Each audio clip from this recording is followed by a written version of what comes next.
I really want to bring clarity to this because as a newscaster, specifically television, right? In radio, it's a lot easier to mask your emotions. You can always, silence the microphone for just a second to really gather yourself. And sometimes that nanosecond is all you need. Mm-hmm. But in television, it's different. Have you ever had to report an incident?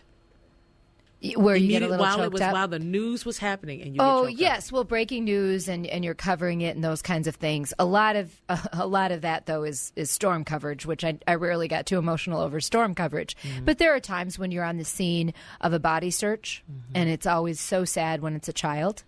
I tell you that the hardest stories for me to cover and remain truly neutral were any kind of child molestation story. Yeah. Those were really hard for me to just, in a straightforward manner, talk about.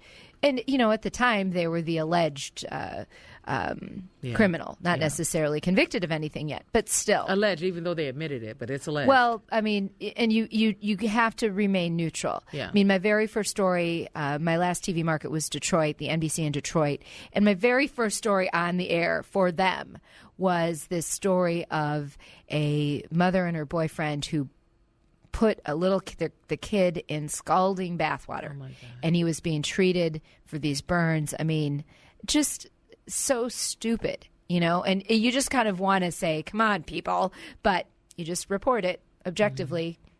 Give the latest information. Did people ever complain about that? Did they ever write in to the station and say to you, how could you report on that and not feel something? No, I don't think so, because I do believe that viewers don't want you to break down in front of them. They want you to remain strong? Don't. I don't think they want you to break down. I don't think they want you to be stiff like you're just reading, like the example you gave earlier.